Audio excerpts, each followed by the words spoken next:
नमस्कार। मैं संजय पांडे, आप देख रहे हैं समाज की बात। आपने देखा होगा कि जैसे ही जो यूजीसी के कानून आए थे उन पर सुप्रीम कोर्ट ने रोक लगाई।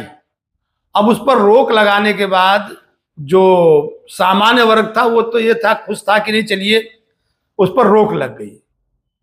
अब मामला फिर से कोर्ट ने कह दिया कि सरकार के पाले में गेंद डाल दी और कहा कि आप इसको सही से देखिए ताकि कहीं पर भेदभाव ना हो। उस पर एक बात हमको आरा के पूर्व एमपी और पूर्व केंद्रीय मंत्री आरके सिंह की एक बात हमको थोड़ी सी अच्छी लगी। उनका कहना था कि देखिए, जो उसमें छात्रों को डाला गया था तो छात्र कहां पर, छात्र किसके साथ करते हैं भेदभाव, छात्रों को उसमें क्यों डाला गया? अगर भेदभाव कहीं होता है तो जो यूनिवर्सिटी है या कॉलेज है उनके जो पदाधिकारी हैं, उनके जो प्रिंसिपल हैं, उनके जो टीचर हैं, वो वहां पर भेदभाव होता होगा, वहां पर नंबर कम मिलता होगा, वहां पर बातें होती होंगी। लेकिन यहां छात्रों को क्यों डाला गया? और उसमें खास तौर पर लोग कह रहे थे कि नहीं देखिए, दिग्विजय सिंह तो गेम कर गए, दिग्विजय सिंह ने खेल कर दिया बीजेपी के साथ, वो अध्यक्ष थे। और काफी लोग का कहना था कि बांसुरी स्वराज से लेकर के कई सवर्ण नेता बीजेपी के उस कमेटी में थे। उन्होंने देखा क्या क्या ध्यान क्या दिया कि बस लोग गए, बैठे, चाय पिए, बिस्किट खाया, गप्पे लड़ाया और चलते बने। क्या किसी ने उसको जानने की कोशिश की या कोई उस पर बहस हुआ कि नहीं वाकई इसमें दिक्कत क्या है? बस थोड़ा सा चेंज कर दिए, बोले इसमें ओबीसी को डाल दो और हो गया। कहीं ना कहीं आग इस कमेटी ने लगाई और उनको मालूम होना चाहिए कि जैसे ही आपने उसमें ओबीसी को डाला और आज अगर आप उसको निकालने जाएंगे तो आप देख लीजिए, अब देश भर में जगह जगह, खासतौर बिहार में अभी एससी एसटी और ओबीसी वाले भी कर रहे हैं यूजीसी के उस कानून को आप बहाल करो। अब वो जो है मामला लंबित सुप्रीम कोर्ट में, फिर भी वो आकर के विरोध प्रदर्शन कर रहे हैं और उनका कहना है कि नहीं, सरकार को इस पर एक कानून लाना चाहिए। सुप्रीम कोर्ट के भी बारे में तमाम लोग तमाम तरह की बातें हो रही है।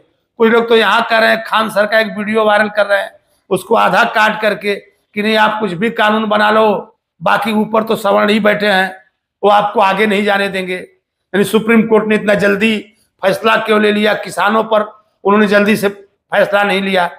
तो सुप्रीम कोर्ट के ऊपर या सुप्रीम कोर्ट के जो जज हैं, जो सवर्ण हैं, उनके ऊपर भी इस तरह के इल्जाम लगाए जा रहे हैं।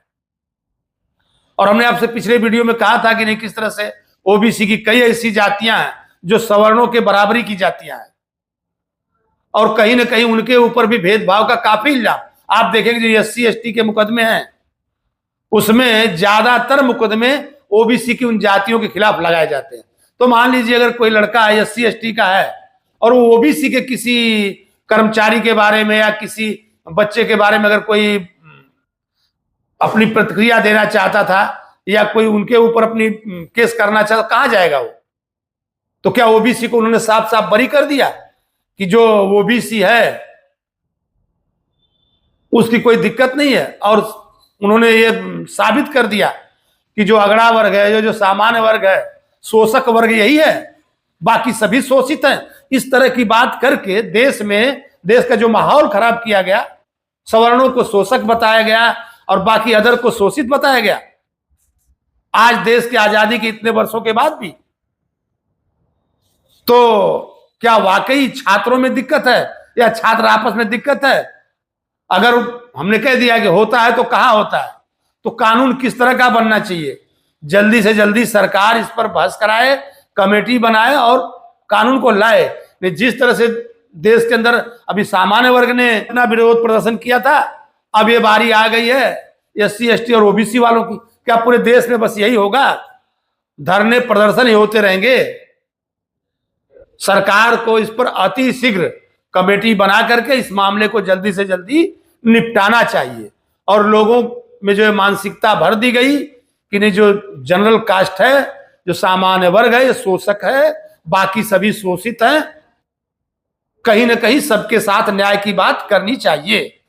अभी आप देखिए कई संगठनों ने बंद का आह्वान बुलाया है एससी एसटी ओबीसी वालों ने। उनका कहना है कि नहीं, यूजीसी के जो नियम जस के तस है वो लाए जाए। देखिए फिर क्या होता है। फिर मैं आपसे अगले वीडियो में मिलता हूं, तब तक के लिए धन्यवाद।